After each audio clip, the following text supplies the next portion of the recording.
तो नमस्कार दोस्तों, परमा एजुकेशन की यूट्यूब चैनल पे आप सभी दोस्तों का स्वागत करते हैं। आज की क्लास बीपीएससी टीआरई 4 में कंप्यूटर की जो वैकेंसी आने वाली है उससे संबंधित यहाँ पे कुछ महत्वपूर्ण टॉपिक्स और प्रश्न रखे गए हैं जो कि आपके एग्जाम के दृष्टि से बहुत ही महत्वपूर्ण होने वाले हैं। तो जितने भी लोग कंप्यूटर शिक्षक के लिए पात्र हैं बीपीएससी टीआरई 4 के लिए, आज की क्लास देखना न भूलें। आज की क्लास ये दूसरी है कंप्यूटर की। चलिए शुरू करते हैं आज के पहले प्रश्न से। लेकिन आगे बढ़ने से पहले बता दें कि जो लोग नए हैं, अभी तक हमारे चैनल को सब्सक्राइब नहीं किया तो सब्सक्राइब करिए, साथ ही बेल आइकन का बटन दबा लें ताकि लाइव आने पर आप लोगों के पास एक छोटा सा नोटिफिकेशन पहुंच जाए। एक बार शेयर कर दीजिए अपने अपने ग्रुपों में ताकि अधिक से अधिक लोग हमारे चैनल से जुड़ सके। तो शुरू करते हैं आज के पहले प्रश्न से। तो पहला प्रश्न देखिए क्या कर रहा है कि निम्नलिखित में से या फिर निम्न में से कौन सा संग्रहण इकाई नहीं है। इकाई नहीं, संग्रहण की बात कर रहा है यानी स्टोर करने की बात कर रहा है। तो यहाँ पे हार्ड डिस्क जो कि स्टोरक है आपकी, ये ऑप्शन गलत है।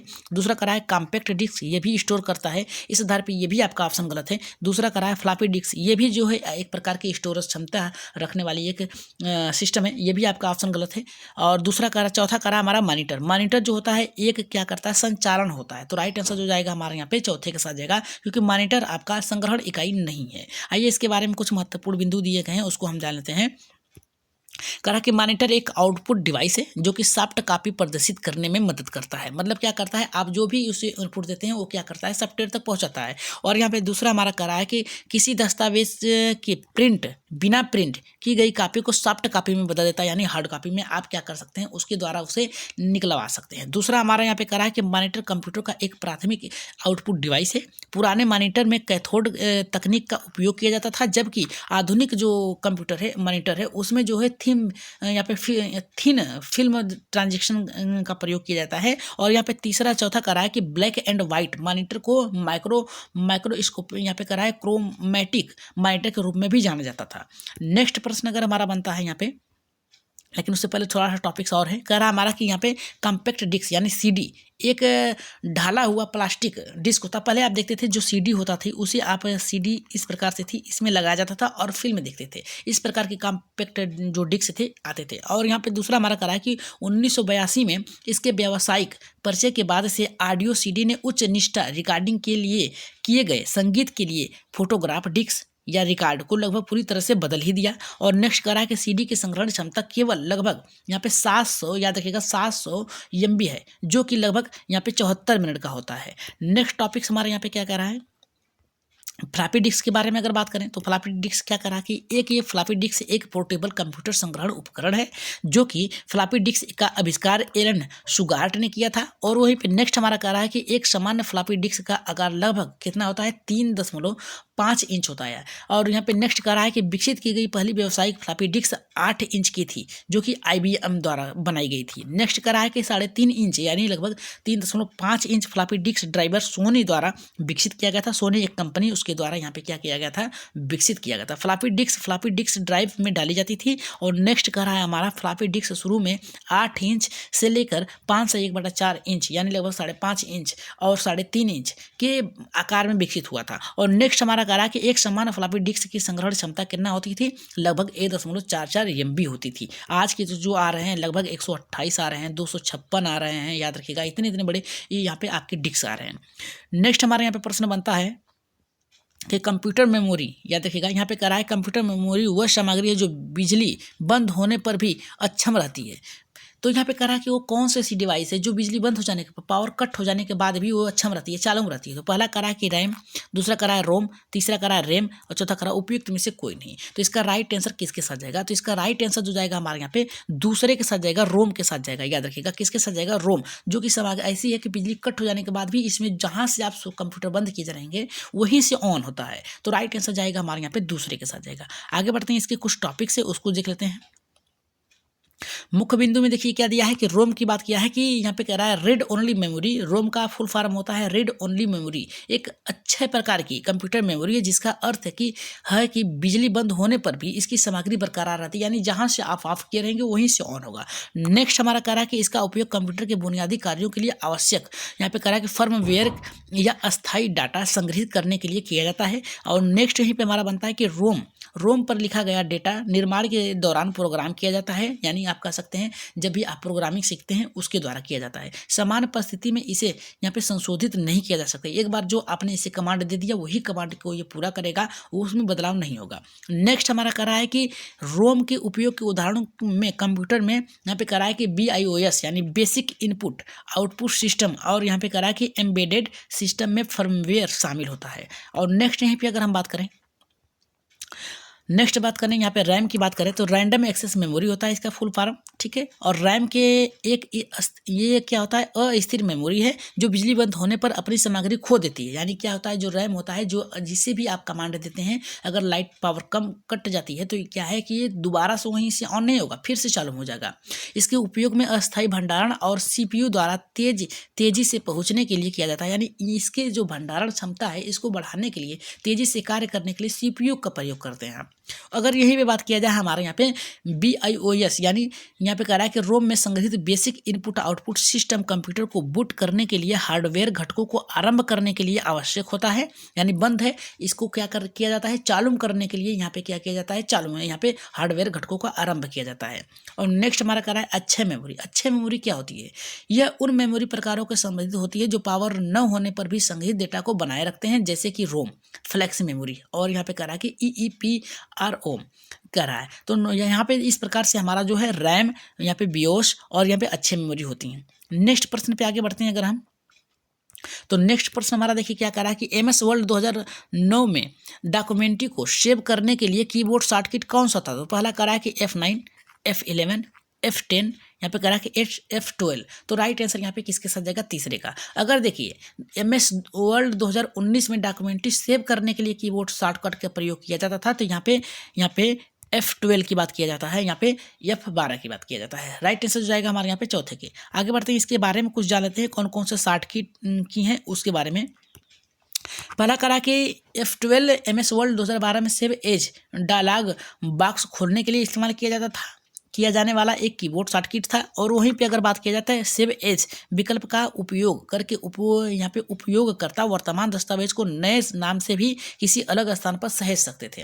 और नेक्स्ट वहीं पे कह रहा है हमारा कि यह शॉर्टकट मूल फाइल को अभिलेखित किए बिना एक ही दस्तावेज के विभिन्न संकलन, यहाँ पे कह रहा है संकरणों को जल्दी से सहेजने के लिए विशेष रूप से उपयोगी है। और नेक्स्ट कह रहा है कि save as function file menu से भी पहुंचा जा सकता है, लेकिन यहाँ पे कह रहा है कि F12 शॉर्टकट का उपयोग करके प्रक्रिया को यहाँ पे तेजी से किया जाता है। यानी शॉर्टकट की जो होते हैं आपके 12 फंक्शन की होते हैं, उसमें से जो MS वर्ल्ड 2019 में सेव एज के लिए जो प्रयोग किया जाता था बटन, वो शॉर्टकट जो था वो F12 था।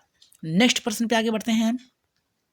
यहाँ पे थोड़ा सा और है, यहाँ पे करा कि सेव एज फंक्शन का उपयोग मूल दस्तावेज को सुरक्षित करने के लिए एक नए नाम या किसी अलग स्थान पर दस्तावेज को सहेजने यानी रखने के लिए किया जाता था।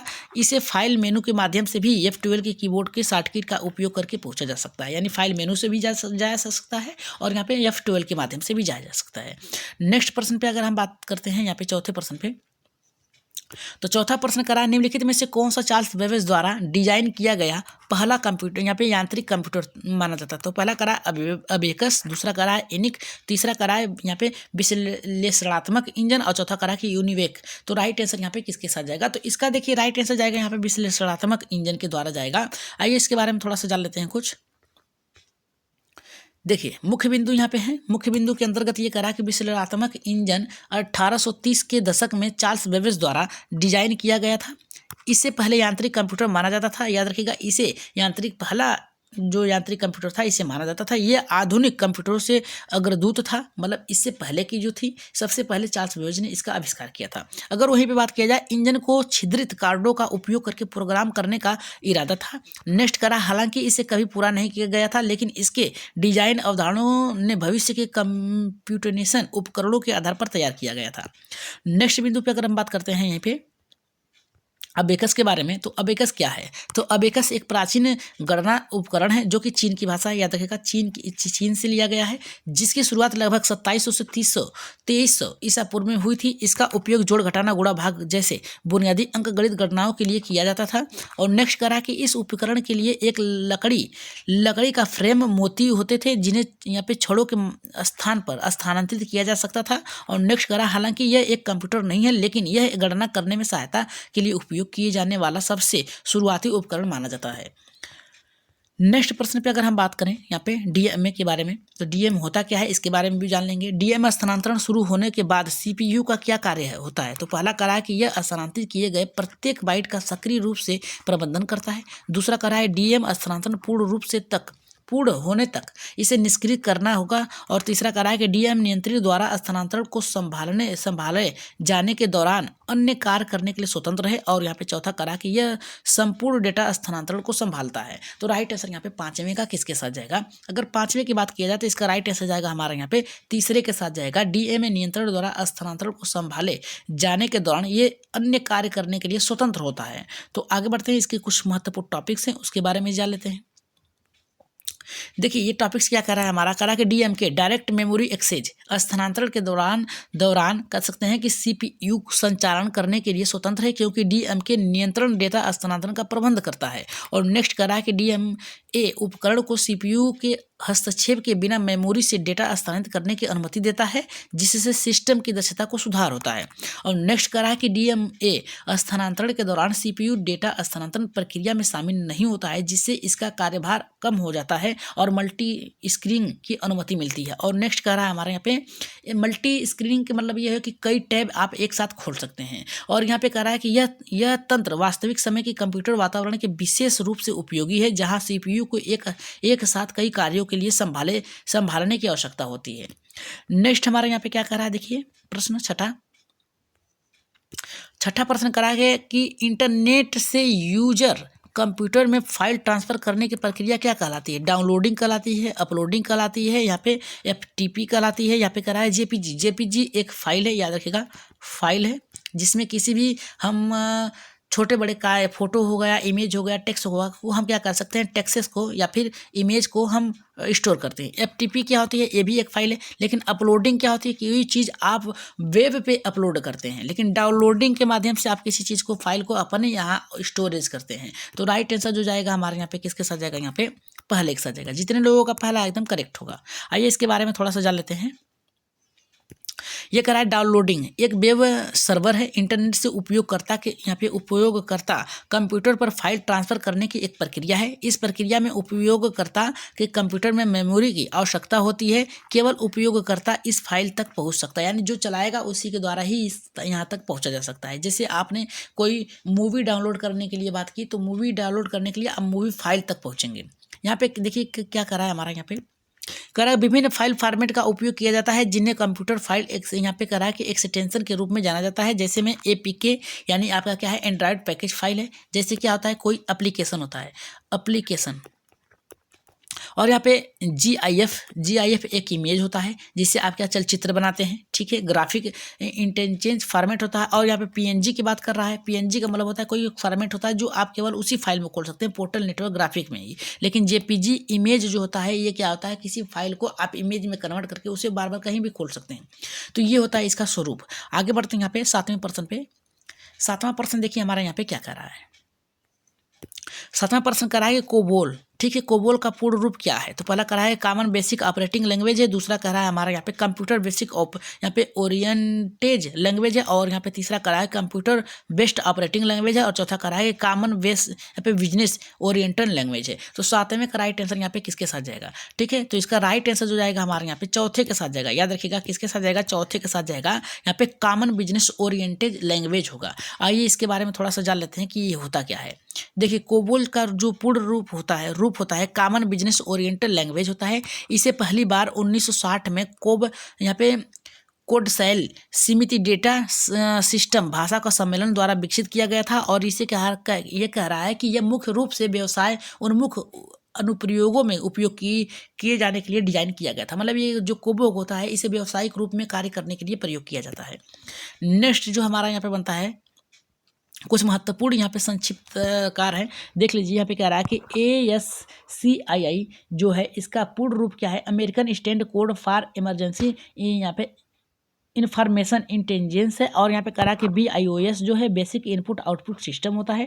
और यहाँ पे कह रहा है हमारा कोबोल जो होता है कॉमन बिजनेस ओरिएंटेड लैंग्वेज होता है। और यहाँ पे DMS जो होता है डेटाबेस मैनेजमेंट सिस्टम होता है। और यहाँ पे कह रहा है नेक्स्ट कह रहा है कि EBCDIC जो होता है extended binary coded decimal interchange code होता है। और यहाँ पे कह रहा है कि HTTP जो होता है hyper text transfer file protocol होता है। और IBM जो होता है इंटरनेशनल बिजनेस मशीन होता है। और JPG जो होता है जॉइंट फोटो एक्सपर्ट ग्रुप होता है। ये आपको शॉर्टकट आपको याद कर लेना है।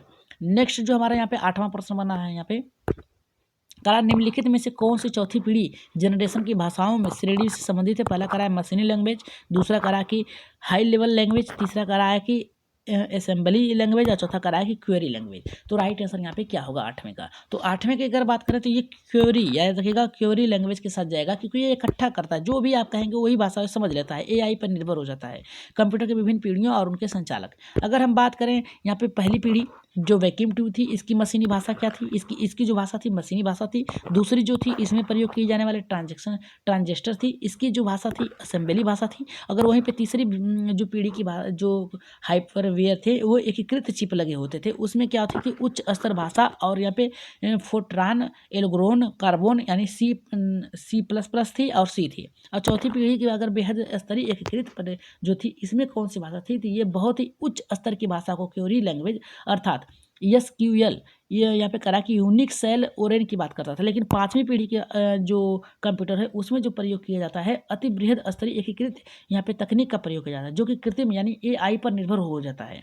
नेक्स्ट हमारा यहाँ पे कह रहा है, यहाँ पे नवा प्रश्न ये हमारा कह रहा है कि तीसरी पीढ़ी कंप्यूटर डैश उपयोग करते थे। तो यहाँ पे कह रहा है कि यहाँ पे VLSI तकनीक, दूसरा कह रहा है ट्रांजिस्टर, तीसरा कह रहा है कि निर्वात ट्यूब, और चौथा कह रहा है कि एकीकृत परिपथ यानी इंटीग्रेटेड सर्किट के प्रयोग किया जाता था 9वें में। तो 9वें का राइट आंसर यहाँ पे किसके साथ जाएगा, तो 9वें का जो राइट आंसर जाएगा यहाँ पे चौथे के साथ जाएगा, क्योंकि यहाँ पे जो बात किया जाता था एकीकृत परिपथ की बात किया जाता था, यहाँ पे AI के साथ जुड़ाव की बात किया जाता था। नेक्स्ट हमारे यहाँ पे जुड़ने की बात होती थी, वहाँ पे आई थी तो चौथी पीढ़ी के बाद ही। नेक्स्ट हमारे यहाँ पे करा कि तीसरी पीढ़ी जो है 1964 से 1970 के बीच आई थी। और ये पीढ़ी यहाँ पे 300 ट्रांजेक्शन की क्षमता वाली एक छोटी चिप के विकास द्वारा शुरू की गई थी। और नेक्स्ट करा कि यह एकीकृत परिपथ इंटीग्रेटेड सर्किट IC को लोकप्रिय रूप से चिप्स के नाम से जाना जाता था। और नेक्स्ट करा है कि इसलिए यह स्पष्ट है कि कंप्यूटर का आकार और कम हो गया। नेक्स्ट करा पहले कंप्यूटर जो थे बहुत बड़े बड़े आते थे, अब छोटे छोटे हो गए हैं। इसी अवधि के दौरान विकसित किए गए कुछ कंप्यूटर IBM 360, ICL 1900, IBM 370 और यहाँ पे वेक्स 750 थे। उच्च स्तरीय भाषा से बेसिक यानी यहाँ पे करा है बेसिक जो लैंग्वेज थे उसके कोड को विकसित करने के लिए इस अवधि को माना जाता था। नेक्स्ट हमारा जो बनता है यहाँ पे पीढ़ियों के बारे में थोड़ा सा जान लेते हैं। पहली पीढ़ी जो आई थी याद रखिएगा 1946 से 1954 के बीच आई थी। इसमें जो इलेक्ट्रिक घटक का प्रयोग किया गया था यहाँ पे निर्वात ट्यूब का। दूसरी पीढ़ी जो आई थी 1955 से 1964 के बीच आई थी, इसमें ट्रांजिस्टर का प्रयोग किया जाता था। वहीं पे तीसरी पीढ़ी जब आई थी ये 1964 से 1977 के बीच आई थी। इसमें जो यहाँ पे बात किया जाता था घटक का उपयोग इलेक्ट्रॉनिक उपकरण का प्रयोग किया जाता था एकीकृत परिपथ का। और यहीं पे चौथी पीढ़ी में जो आई थी ये 1978 से वर्तमान में आई थी। और VLSI का इसमें माइक्रो प्रोसेसिंग का कार्य किया जाता था। लेकिन 5वीं पीढ़ी जो है वर्तमान समय में भविष्य में चल रही है, ये जो है USI पर बायोचिप पर कार्य करती है, यानी यहाँ पे AI पे बात करता है। नेक्स्ट बात करते हैं यहाँ पे 10वें प्रश्न पे। 10वां प्रश्न देखिए कह रहा है हमारा हेल्प सहायता खोलने के लिए किस फंक्शन की का उपयोग किया जाता है। यहाँ पे कह रहा है हमारा यहाँ पे F1, F2, F4, F3। तो राइट आंसर यहाँ पे किसके साथ जाएगा। अगर हम 10वें की बात किया जाए तो 10वें का जो राइट आंसर जाएगा यहाँ पे पहले के साथ जाएगा। F1 के द्वारा हम क्या कर सकते हैं हेल्पलाइन संशोधित फाइल को खोल सकते हैं। देखिए हेल्प सहायता खोलने के लिए F1 फंक्शन के की का प्रयोग किया जाता था। नेक्स्ट कह रहा है कि एक फंक्शन की कुछ कार्यों को करने के लिए कंप्यूटर कीबोर्ड पर एक ही की है। और नेक्स्ट कह रहा है हमारा कि फंक्शन की संख्या जो होती है याद रखिएगा 12 होती हैं, ठीक है। F1 से F12 तक कंप्यूटर कीबोर्ड के शीर्ष उपस्थित किया गया है, यानी ऊपर ही दिया गया है आपके। नेक्स्ट कह रहा है कि की अक्सर CTRL की L अल्टर और यहाँ पे की अल्टर की और यहाँ पे शिफ्ट की, कंट्रोल अल्टर और शिफ्ट की जैसी अन्य की के साथ संयोजक के उपयोग लाई जाती है। यानी कंट्रोल अल्टर शिफ्ट का प्रयोग करके आप कोई भी फंक्शन की को के साथ कोई भी फाइल खोल सकते हैं। नेक्स्ट करा है कि फंक्शन की का सामान्य कंप्यूटर फंक्शन के लिए कुछ दिलचस्प शॉर्टकट प्रदान करती है जो कि हर रोज यहाँ पे करा है कंप्यूटिंग में उपयोग हो सकते हैं। जैसे फंक्शन की बात किया जाए कि कौन सा फंक्शन की किस में कार्य करता है, तो अगर हम बात करें F2 की, तो यह किसी चयनित फाइल या फोल्डर के नाम से बदलने के लिए किया जाता है। अगर वहीं पे F3 की बात किया जाए तो किसी फाइल या फोल्डर को खोलने के लिए किया जाता है। F4 की बात किया जाए तो अल्टर की के साथ सक्रिय विंडो को बंद करने के लिए किया जाता है। यहाँ पे F5 की बात किया जाए तो वर्तमान पेज को पुनः लोड करने के लिए किया जाता है। F6 की बात किया जाए तो अधिकांश वेब ब्राउजर में कर्सर को यहाँ पे एड्रेस बार में जाने के लिए किया जाता है। F7 की बात किया जाए तो वर्तनी और व्याकरण की जांच करने के लिए किया जाता है। F8 की बात किया जाए तो ये जो होता है ये विंडोज में बूट मेनू को एक्सेस करने के लिए किया जाता है। F9 की बात किया जाए तो MS वर्ड में डॉक्यूमेंटों को रिफ्रेश करने के लिए किया जाता है। F10 की बात किया जाए तो एप्लीकेशन के मेन्यू बार को सक्रिय करने के लिए किया जाता है। अगर वहीं पे बात किया जाए F11 की, तो वेब ब्राउजर में पूरा यहाँ पे करा पूर्ण स्क्रीन में एंटर करने और एग्जिट करने के लिए किया जाता है। लेकिन वहीं पे अगर F12 की बात किया जाए तो MS वर्ड में सेव करने के लिए डायलॉग को किया जाता है। नेक्स्ट बात करेंगे यहाँ पे 11वें प्रश्न पे। 11 का प्रश्न देखिए हमारा कह रहा है कि कंप्यूटर यहाँ पे कह रहा है कि कंप्यूटर इमेज फॉर्मेट PNG रूप किसका है। तो पहला कह रहा है कि प्रिंटेड ब्लू ग्राफिक का, दूसरा कह रहा है कि प्रिंटेबल न्यू ग्राफिक का, और यहाँ पे तीसरा कह रहा है कि पोर्ट नेचुरल ग्राफिक का, और चौथा कह रहा है कि पोर्टेबल नेटवर्क ग्राफिक्स का। तो राइट आंसर यहाँ पे 11वें का किसके साथ जाएगा, तो इसका राइट आंसर जाएगा हमारे यहाँ पे किसके साथ जाएगा, पोर्टेबल नेटवर्क ग्राफिक के साथ जाएगा। ये इसके बारे में कुछ जान लेते हैं। इसके बारे में थोड़ा सा जानेंगे, आपको PDF दे देंगे तो आप उसको देख लीजिएगा। PNG कंप्यूटर यहाँ पे बिट टेप्स यहाँ पे रास्टर इमेज संग्रहित करने का एक प्रारूप है। दूसरा करा है PNG को GIF प्रारूप इमेज परिवर्तित करने के लिए जाना जाता है। और यह करा कि GIF फाइल जैसे इमेज कॉपीराइट समस्याओं के बिना सेव करने के लिए यहाँ पे कंप्रेस तकनीक का प्रयोग किया जाता है। इसमें अनुक्रमित रंग का बिट मैप होता है, इसलिए इसे बिट मैप्ड इमेज भी कहा जाता है। ठीक है, ये आपके कुछ पढ़ लीजिएगा, आप देख लीजिएगा। लेकिन यहाँ पे 12वें प्रश्न पे बात करते हैं। 12वां प्रश्न देखिए क्या करा है, निम्नलिखित में से किसे भारत के विकसित पहली सुपर कंप्यूटर माना जाता है। तो पहला करा है सहस्त्र टी, दूसरा करा है कि सागा, तीसरा करा है कि परम, चौथा करा है कि परम 8000। तो इसका राइट आंसर जाएगा हमारा यहाँ पे परम 8000 के साथ जाएगा, याद रखिएगा। आइए इसके बारे में थोड़ा सा जान लेते हैं।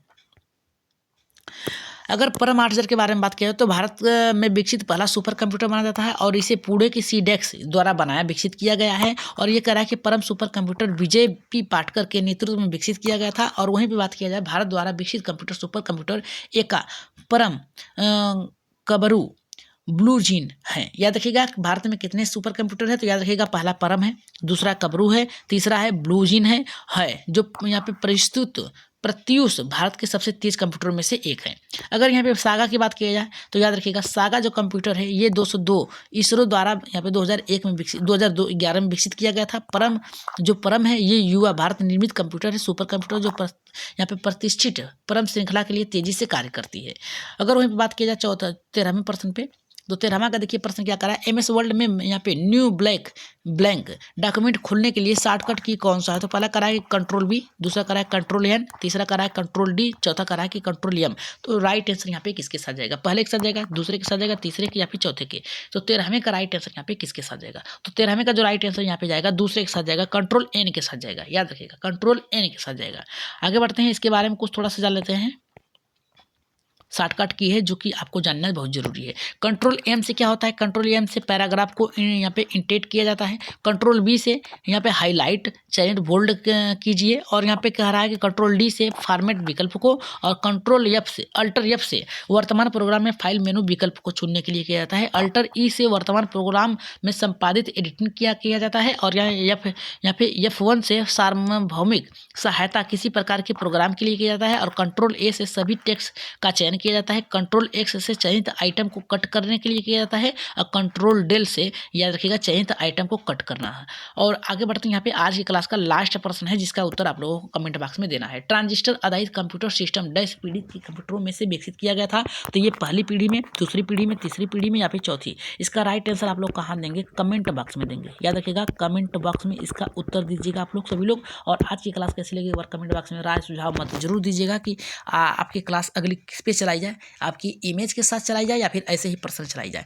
तो अगली क्लास जल्द ही मिलेंगे साथ में। तो चलिए शुरू करते हैं आज की, यहीं से समाप्त करते हैं, सॉरी यहाँ पे समाप्त करते हैं आज की क्लास के लिए। तो आज के लिए इतना ही, धन्यवाद।